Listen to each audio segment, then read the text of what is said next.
All right, welcome back. This is Bill Berry with help from Stu Ransom, and we're now going to do session 5, one of the most important parts of steward training. It's investigating a grievance. And I have to tell you that the work that you do here in the early stages of looking at a workplace situation really pays off down the road. So don't be so casual. One of the problems that has often happened is that stewards will figure a problem comes to them, I'll file a grievance, it'll go up the chain with no look at how to do a better job, and more importantly, how to organize around it so you have leverage on your boss. And this is a session that's going to talk to you about how to prepare for that. And this is looking at what is a grievance and where do you file a grievance in a union shop? It's through the steward. And where do you file a grievance in a non-union shop? It's in the dumpster. And so as you're talking to your friends who are not in a union, they need to understand the difference. And it's not just money, it's not just benefits, but it's your rights in the workplace. And as a steward, you're responsible as the first line of defense for protecting these rights under the contract and for expanding the power of the union in the shop. One of the issues that you need to get through, and we've talked about this before and we will talk about it again, is who's paying for your time to investigate a grievance. Often the contract will provide time for presenting the grievance, that is when the committee goes in and meets with management. But what you don't have here is the time to do the investigation. And the investigation can require some time, particularly if you have multiple sites in your workplace and you have to go different places. Here's a typical ATU contract which says the union steward shall be granted reasonable time off. And as I said, that's a pesky. We talked about that in the contract, that there are some terms like reasonable and normal and practicable that can't be defined. And it's back and forth, and it's what you can get. Now in this contract, your time off is without pay for the investigation of grievances or disputes. They require that you submit a time in advance where possible, with exceptions for urgent circumstances. And these are all terms that have no definition. But one of the issues that you have to figure out is whether the local will pay you, and if so, how, for the time that you spend reimbursing. I have to say that for the local, the investment of money in investigation of grievances is one of the best places you can spend it, because you will do a better job and you will save the local money down the road. One of the issues is that locals will often figure, well, we're going to file a grievance and we'll go to arbitration. And I've heard of locals with huge legal bills, $50,000, $60,000, $70,000 for lawyers to do arbitrations, that cases that could have been resolved earlier by proper investigations. So plan your time and your strategy and coordinate with your members so that you're ready to go. The first step of a grievance, when someone comes to you with a problem or when you hear about a problem, is the fact sheet. And what you want to do is to fill out the fact sheet, which is attached here as a document, and you will find other information here about tips on filling it out. This is the way that you first prepare the grievance. It's particularly important because in large locals, grievances are handled by union reps who may not have direct knowledge of the situation. So the information that you give them in this fact sheet is crucial for them to have to do a good job. It's particularly important if you have a lawyer doing your arbitration, because this is the material that they will use in preparing their case. So go through the fact sheet, do it right. It also gives the union visibility because members see you carefully dealing with a situation. It's a sign of respect that the steward has to give to a member, and it's a very, very important area for signing up your non-members if you have an open shop. because you will be able to see whether a grievance could affect people who are not members. And then you can go to talk to them and say, now you want to join the union because the union is going to stand up for you. I think a lot of times us older folks know Jack Webb and Dragnet, dun, dun, dun, dun, and he always will say, I'm just the facts, ma'am. And so he is a guy that is a model for filling out the fact sheet. What you want to do in your documents is use the tip sheets, use that sheet that I provided, have these points been covered, and you also want to use the fact sheet as a union weapon, because these are areas in which you will gather a wide range of material and begin to focus on what your case is or could be. And again, from the first time that you start investigating a situation at work, you need to begin to think, what's my strategy for winning this case?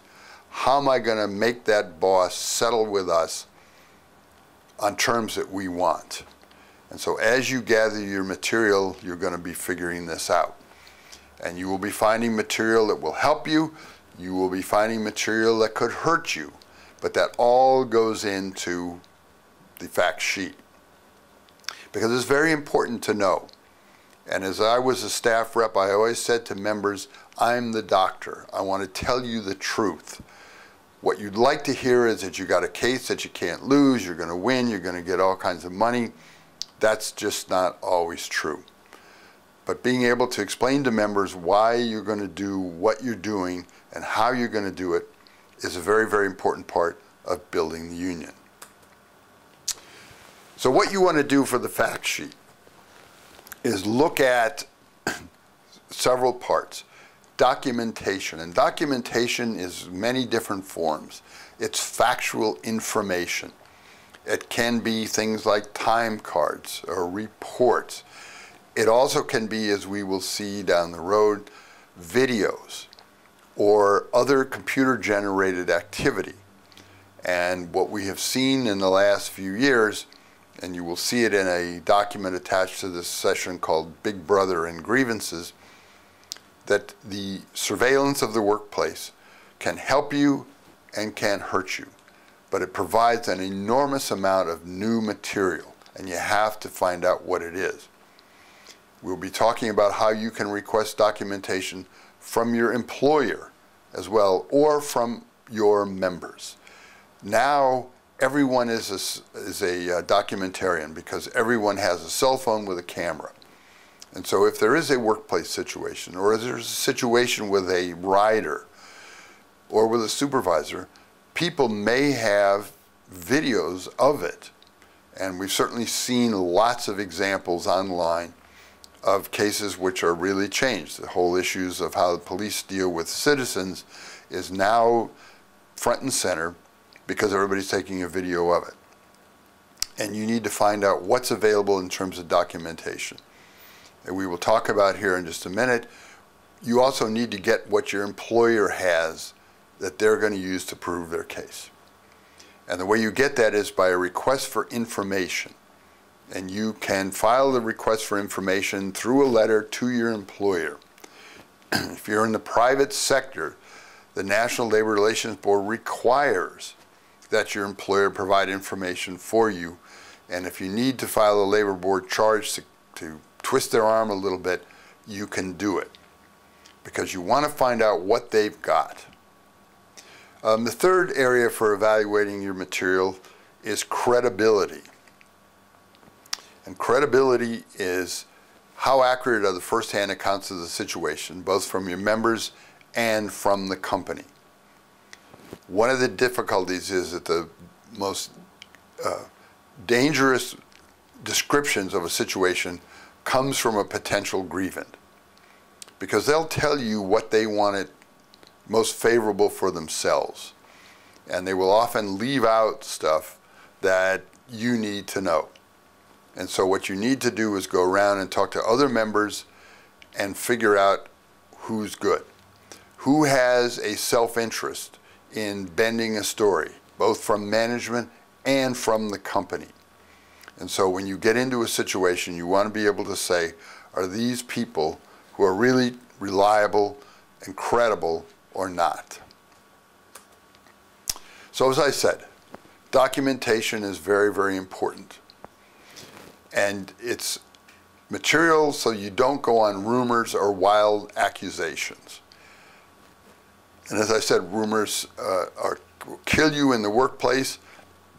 People will come up to you and say, I want to file a grievance because I've heard such and such. Well, what you do as a steward is to say, fine, let me check this out. I'll get my fact sheet out. Let me see what we've got for documentation, and I'll go back and go through it. One of the things I have here is a great website from the postal workers local out in Phoenix, Arizona, and they have a list of documents to use.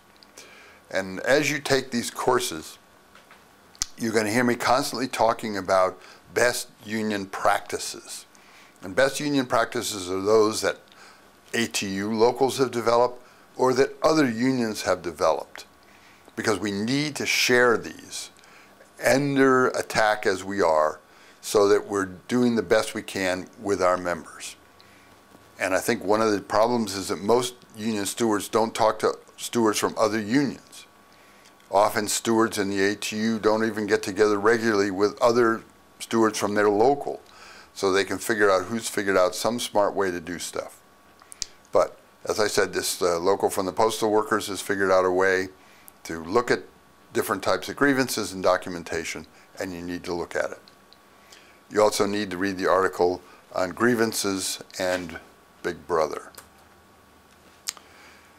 One of the things that you want to have is that there's language in your contract, so any material gets sent out to your members of a bargaining unit also come to the union. And so you can avoid a messy discipline case. For example, if a member comes to you and says, I've just been fired for absenteeism and this is total bullshit, as you request documentation, you may find that they have gotten 2 or 3 warning letters already about it. And so rather than hearing about it for the first time, you know about it ahead of time. And what we have here is a local from Florida, Local 1577, which requires that the company provide the union all communications which may have relevance to pending or future job actions, employment status change, as you see on here, so that they, officers, then have advance notice if anything is going on. It also helps you prevent grievances. That is, if you see a member getting warning notices about absenteeism, for example, you can meet and counsel this worker before they really get into deep trouble. You don't want to have anybody fired. And sometimes the member may need to have counseling, may need to go to an employee assistance program, maybe having family issues that the union can help out with. But very, very importantly, it's prevention. And a good day for the steward is when you don't have any grievances, you don't have any members under a huge problem. This is another thing that is very, very important. You go and you talk to witnesses. You want to be able to see what they know and what they heard. As again, this is part of your fact sheet, and you want to get these information down. You want to speak to witnesses is a good idea whether or not you misunderstood the situation. The witnesses may have heard someone say something different from what you heard. You can look at the credibility of them and know that what you've got is reliable and will hold up. We see here a labor board decision that the company may be required to disclose statements that they have taken, even though they have said that these statements are confidential. And finally, confidentiality is very, very important, because what you need to be able to do is to show that confidentiality is protected. One of the worst things that can happen for a steward is to go around the workplace and blab about situations that are going on. Particularly in discipline situations, there is often issues of personal problems, possible family situations, one thing and another, that a member does not want to have spread around the shop. And so you need to keep it confidential. You may be able to distribute information as a grievance report, and we'll be talking about that. And all you can do is refer to employee A as being disciplined for a particular problem. You don't list a name. You may not even list the problem. So keep these things in mind. The importance of documentation, the importance of credibility, the importance of confidentiality. And so what you want to do now is take a short break, and we'll be right back with part 2 of this session on investigating grievances.